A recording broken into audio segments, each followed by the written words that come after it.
చిలుక జోస్యం అనే కథని విందాం. ఈ కథని కాశీ మామయ్య కథలు పుస్తకం నుంచి తీసుకుందాం. ఇంకా కథలోకి వెళ్దామా? చిలక జోస్యం చెప్తాం బాబు, చిలక జోస్యం. మా చిలక జరిగేది చెబుతుంది, జరగబోయేది చెబుతుంది. 10 రూపాయలకే గృహదోషాలు అన్నీ చెబుతుంది. రండమ్మా రండి అంటూ పంచకట్టు, పెద్ద బొట్టు, తలపాగాతో కాశీమామయ్య ఇంటి ఎదురుగా ఉన్న జామ చెట్టు కింద కూర్చున్నాడు కోయదొర.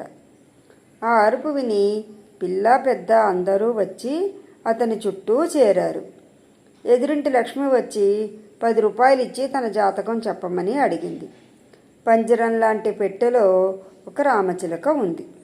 ఎదురుగా కొన్ని అట్టముక్కలున్నాయి. పంజరం తలుపు తీసి, రాముడు, అమ్మగారు 10 రూపాయలు ఇచ్చారు.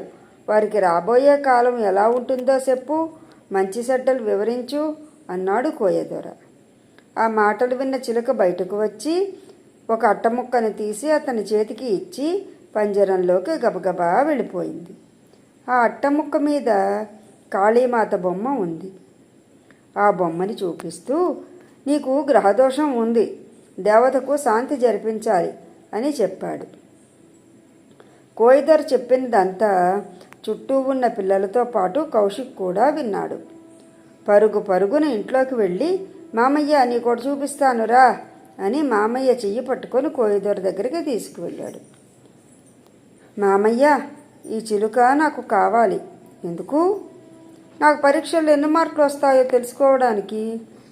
పిల్లికి చెలగాటం, ఎలకకు ప్రాణ సంకటం అంటే ఇదే అన్నాడు మామయ్య. నాకు అర్థం కాలేదు మామయ్య. అదిగో అటువైపు చూడు అంటూ జామ చెట్టు మీదకి చూపించాడు మామయ్య. దోర జాంపండు కొరికి తింటున్న రామచిలుక కనిపించింది. మరొక రామచిలుక అంటూ ఆశ్చర్యంగా చప్పట్లు కొట్టాడు కౌశిక్. ఆ శబ్దానికి తుర్రు నెగిరిపోయింది చెట్టుపైనున్న రామచిలుక. చూసావా కౌశిక్, చెట్టు మీదనున్న రామచిలుక తనకు నచ్చిన పండు తింటుంది, నచ్చిన చోటుకి ఎగురుతుంది, స్వేచ్ఛగా జీవిస్తుంది. అదే పంజరంలో చిలుక బందీగా ఉంది. యజమాని ఏది పెడితే అదే తినాలి, లేకుంటే ఆకలితో ఉండాలి. ఆ చిలుకేమో బందీగా బాధపడుతోంది, నువ్వేమో సరదాగా కావాలంటున్నావు. ఇదే పిల్లికి చెలగాటమంటే.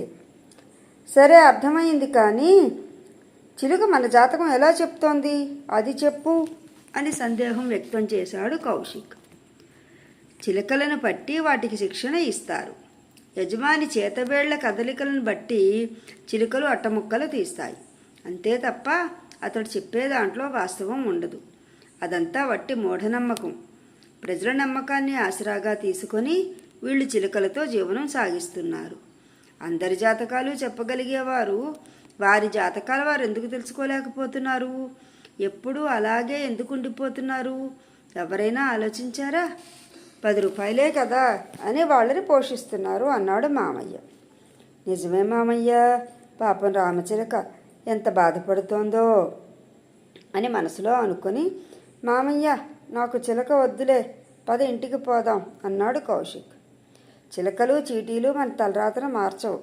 మనం కష్టపడడంలోనే ఉంది మన భవిష్యత్తు. జాగ్రత్తగా చదువుకో అన్నాడు కాశీ మామయ్య. ఈ కథ కనుక మీకు నచ్చితే లైక్ చేయండి, సబ్స్క్రైబ్ చేయండి, షేర్ చేయండి.